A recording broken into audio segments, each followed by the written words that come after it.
All right, we will definitely be able to wrap this up in the next few minutes. We're almost to the end of the slides and the anchor initiatives. So as a part of Anchor Initiative number 2, to improve communication with internal stakeholders, we actually have two modes of communication. We have a day-to-day communication that you see there on your left.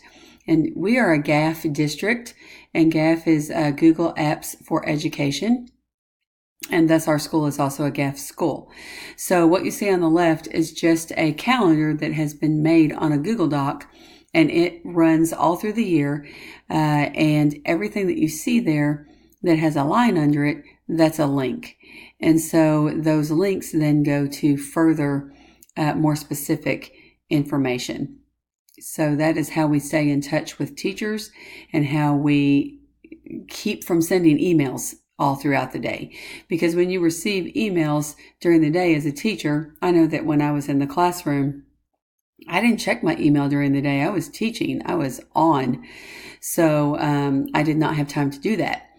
So we have them keep this up in a tab on their machine every single day, and they can just very quickly at a glance see if there have been any changes, because things, of course, do get added throughout the week. On the right, what you see there is a blog. Blogger is also a free way to set up a blog, and all those different links that you see down the sides some of them are like to our student data dashboard, our Leader in Me culture initiative. There are just a multitude, every single thing that goes on in our school. This is the major hub for it. But the week-to-week happenings, the daily happenings happen in that, or are linked to that calendar that you see on the left. So these are two modes of communication that enable us to not send emails back and forth throughout the day. Anchor Initiative number 2 also includes improving communication with internal stakeholders through what we call our digital announcements. And there are just a couple of examples there. Digital announcements we use the Google Slides mechanism for that. And those announcements run on large screen TVs that are located throughout our building. We have 5 of those, and they're in common areas of our building. For example, on the left, what you're seeing is when we had our fall rush that I already spoke of in the gym a couple of days ago, we also, since rush is typically something that is done at the college level, we celebrated by allowing students to wear college t-shirts that day. We also celebrate student birthdays every day on the digital announcements. Anchor Initiative number 3 is also about just improving trust and enthusiasm through common language. We have our common language, or our core values, where Wildcats lead, where the letters of LEAD are actually an acronym for loyalty, effectiveness, achievement, and determination. And these things have grown out of the 7 Habits of Highly Effective Teens. We are a Leader in Me school. We are in our first year. It is a 3-year program. We are very excited about this program, and we know that it is going to help us to promote this trust and move to the achievement and the self-actualization of Bloom's taxonomy. When we talk to students about, for example, making a poor decision, we talk about their determination to preserve their remarkable character in the moment of choice. And then that's where that win-win form comes in and allows them to reflect. So we're never scolding them and telling them that they made a bad choice. We talk to them from the positive end and from our core values of what can we do to preserve your remarkable character in the moment of choice. So it's always about restorative. It's always about growing. It's always about positivity. And we want to use that common language across the school. We also have common practices in place in all classrooms. We start all classes the same way. We end all classes the same way. We practice the 10-10 rule in all classes, where in takeoffs and landings, start and end, are critical. And so therefore, students do not ask to use the pass in the first 10 minutes or the last 10 minutes of class. We also, in every class, practice Teach Like a Champion, what's called the Do Now. We call it a Wildcat warm-up, but every single teacher in our school does a Do Now that is inferential in nature and that launches their lesson. It is the hook to the lesson. I think in the very, very old days, it was called the part of the anticipatory set.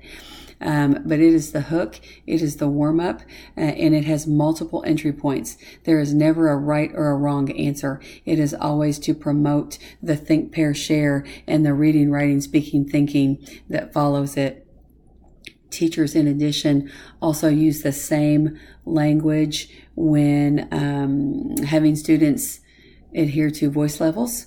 So that is the same in every classroom, in every hallway, in the cafeteria, in the gym, any place in the school.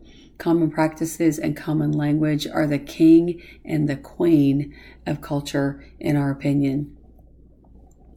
And lastly, for Anchor Initiative number 3, to improve communication and thus trust and enthusiasm, we celebrate, celebrate, celebrate. We give gratitude. We say to students, thank you for your leadership. Thank you for your determination. We give gratitude in postcards. We give gratitude verbally. We give gratitude on Facebook.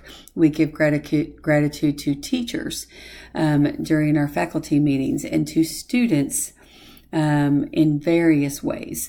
Telephone calls, digital announcements in our morning announcements. We give what we call Wildcat gratitude to students each week, wherein we read a postcard that a teacher has sent to a student.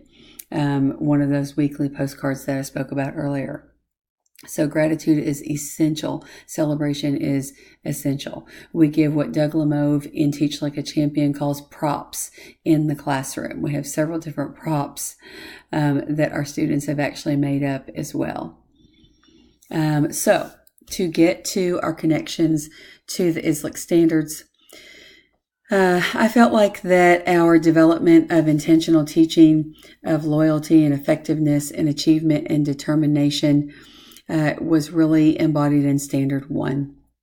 So those lead core values really envelop the entire, are the result of my research and are embodied in Standard 1. In Standard 2, I felt like that our intentionally designed systems for arrival and dismissal in those high volume times were embodied in Standard 2 to promote that safety and belonging. And to nurture and sustain a culture of collaboration and trust and learning and high expectations. Standard 3, I felt like that our lead values, those core values and structures that we have implemented during high volume times are really just evidence of systematically protecting the welfare and safety of our students and staff. So these systems are embodied in Standard 3, or demonstrated, I should say, in Standard 3. The data collection process in itself, qualitative data can be more tricky to navigate than quantitative data. And this was a capstone project and capstone question that really required the analysis of qualitative data. And I feel like that has been demonstrated in Standard 4. My Standard 5 connection is really about the creating and modeling of those lead core values of loyalty, effectiveness, and achievement and determination in order for us to create an environment that fosters integrity, consistency, and fairness, and ethical practices among teachers, among parents, and among students. Standard 6 is demonstrated by this multi-layered approach to build a safe environment. If our parents and our students do not feel safe, then they are not going to trust us. So we need to show them the evidence that we are doing that. And we did that through the administration of the KCSS School Safety Assessment. In conclusion, our school is a focused school. It is a focused school for greater than 3 years. It is a school that has the label of persistent persistent focus. So we think of ourselves as very similar to the phoenix rising from the ashes. And we know that in order to reinvent ourselves as the phoenix does, and to reinvent ourselves as loyal and effective and determined pursuers of greatness, that we have got to have the support from our community, our external community and our internal community. And so this is where our lead values were born. They were born out of this research.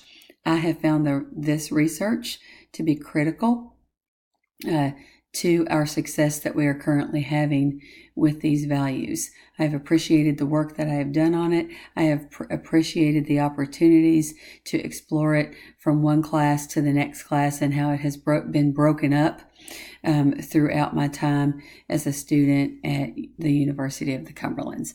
Thank you for listening, and thank you for your support.